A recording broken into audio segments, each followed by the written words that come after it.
Well, hello there and welcome to Craig's Cooking with Commentary. Now what we're doing today is Chinese dumplings, or Asian dumplings, depending if, well the Chinese, but anyway, I want you to get fresh chicken breasts and I want you to hit them with a rolling pin. That pretty much sums up what we're doing at the moment. See, commentary is great because I'm just commentating on what I've already... there we go. Brilliant. So that's quite thin now. So start the second one because, to be fair, 2 chicken breasts will do, 4 people, in theory. Well, depending on the size of the people, but 4 people it will do. Now you can either roll it with the rolling pin or you can smack it. It makes absolutely no difference. It's entirely up to you. Now I'm using parchment paper because I didn't want to make a mess. But as you can see, I didn't make a mess. Yay! Excellent. Now get a sharp knife because if you want to cut any sort of meat or anything at all, the best thing you could have is always a sharp knife. Now do little tiny strips. If you have a blender, you can throw it all in that and do it that way.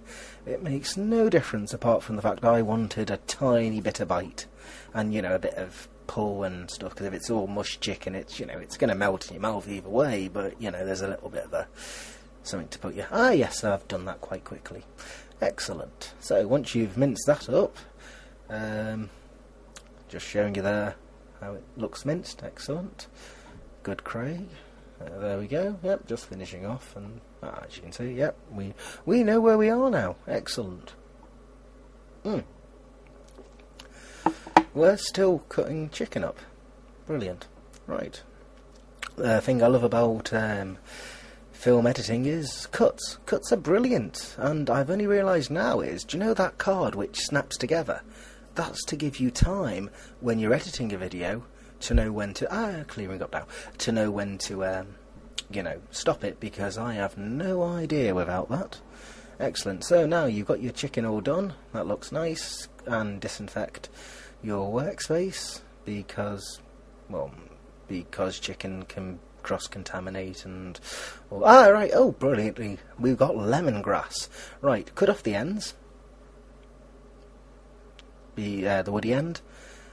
Yes, and then a little bit of the top end as well, and peel off the outside bit, and then if you smash it, or cut it down the middle and then smash it, which I'm sure I will do, it will release all the aromatic oils, because you have to hit it to get the aromatic oils out, and lemongrass is brilliant and lovely in Asian cooking, so that's smashed to bits. Excellent work. Brilliant. Yep. Okay, that's pretty well smashed. Now I've realised I've made a cock-up here. Garlic, again. Just smash it with the back of your knife, brilliantly throw it in. I've used 2 cloves of garlic in this because I like garlic.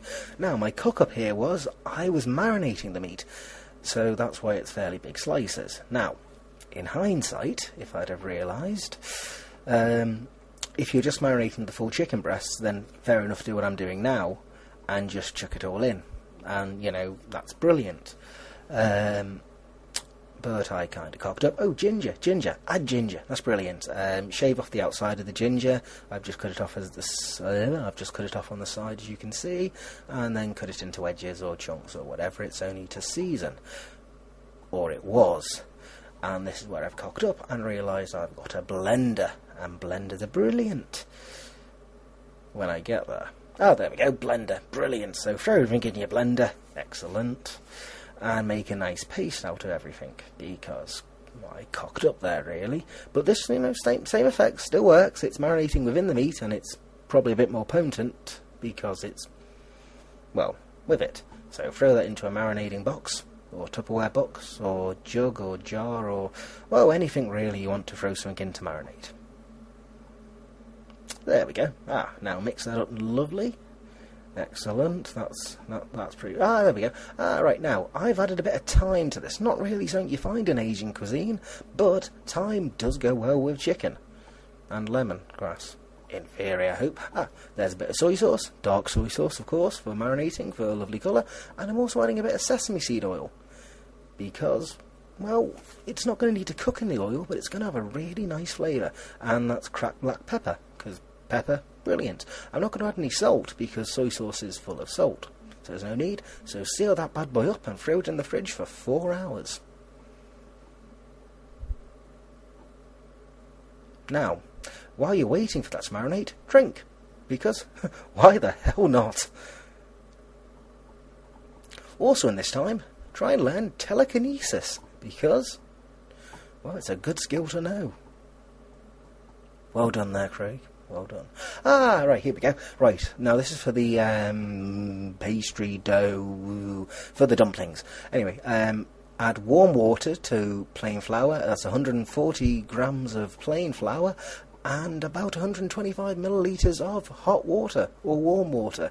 Warm water because I don't know. If you ever do pastry, never always use cold, but for some reason the recipe for this said yes, and as you can see I've cocked up, so ignore me completely. Anyway, once you've all mixed together and you've got a sort of dough, then throw it smack down and then beat the absolute crap out of it. You just throw it around, you know, mix it up with extra flour, you know, really make something of it. You know, just punch it, really, to be honest. That's what I do. And add more flour as well if you cock up, as I did. Yes, now I've poured that to the side because you need flour for rolling, and also you can pinch it and add to it if you need. As you can see by those expert elbows. Poor cameraing, really, there. I'll have to fire the bloke.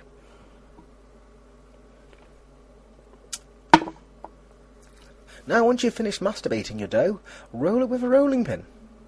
Or, if you haven't got a rolling pin, use a wine bottle. I haven't got any wine bottles left because I recycle. Right, now once you roll it very thin, because it is a dumpling, and if you've ever had any sort of Asian dumplings, they are quite thin, I've used a cup there, as you can see, just to cut out the outline. With a sharp knife, which was very quick there, because the joys of editing. So once you've got one of those, make some more. Excellent, I've made 3 already. That was bloody quick if I do say so myself. Ah, now, add your chicken, marinated chicken, in a little tiny bit in the bottom. The top left, as you can, top middle, as you can see, I've got some Savoy cabbage, which is finely shredded and will go lovely because, you know, you don't want sides with this. You want rice, dumplings, and you want all your vegetables and all your healthiness in that dumpling. Now what you're doing is you're trying to make a Cornish pasty essentially. So you've got your circle, you throw it all in the middle, and then you wet round the edges, and then you're just pinching it round, and then you're folding it back over, and yeah, it's a Cornish pasty essentially. That's all you really need to do. And I've cocked up royally because my things were too small. Not everything's too small, just my dumplings. Now, I've made a fresh one, and as you can see, I've overcompensated. Something which meant, anyway, moving swiftly on there. That's a big dumpling. Now, as you can see, it looks like a Cornish pasty, which is what we were going for. Excellent. Now, drink more, because that was stressful, so drink more. Stress. Oh. Now, make sure your steamer's steaming a little bit, then add your dumplings to the steamer. Excellent. And I've set mine for about 40 minutes. To be honest, chicken in a steamer, if it's a full breast, it should cook between 8 and 10 minutes. Now, I've got finely shredded chicken, but I also cocked up on my dumplings because they're far too thick. Here we go. We're making the sauce. Excellent. So, red hot chilli. Well, I need chilli. I've used a spicy chilli because, yeah, cut it into little tiny slices. Sorry, back to the dumplings. You want really, really thin. In future, please buy the dumpling skins. It is so much easier. Hence the extra cooking time. Right, now you've got some lovely chillies there. Now, get your little pot. Throw the chillies in the pot. Thank you, well done, excellent. Now add a little bit of soy sauce. Now I've only got really thick dark soy sauce, so what you'll see in a moment is I will add a tiny bit of water just to thin it out a little bit. Well, when I get back, apparently. There we are, hello. Excellent, right, so we've got soy and we've got some lovely chilli. And I'm probably going to add a little bit of toasted sesame oil. Again, this is an odd mix because you'd think it wouldn't really mix, and it won't mix together. But once you dip that dumpling in there, that lovely toasted sesame oil is going to cling to that, and it's going to, not in your mouth. That was a little bit of black pepper I added also. I believe in cutting I also added a little bit of chilli. Powdered chilli. And this is a little bit of Chinese honey, just for the little bit of sweetness. If you ever do roast pork, brilliant thing to cover it with. And that's the water, and that's a chopstick, and that's me stirring furiously. Excellent. That looks pretty good. And here we go, we are nearly done. And plating up, which is, as any MasterChef finalist will tell you, is probably quite important. I wouldn't know. I just throw them on the plate and see what we can do. And here's some spring onion I made earlier. Or chopped up earlier. I don't know. I've still got all my fingers at this stage, which is excellent. I think I still do now. Brilliant. Yeah, a bit of soy sauce, just that looks pretty shite to me, to be honest. But well, it depends how you do it, isn't it? I mean, that looks pretty shite, to be honest.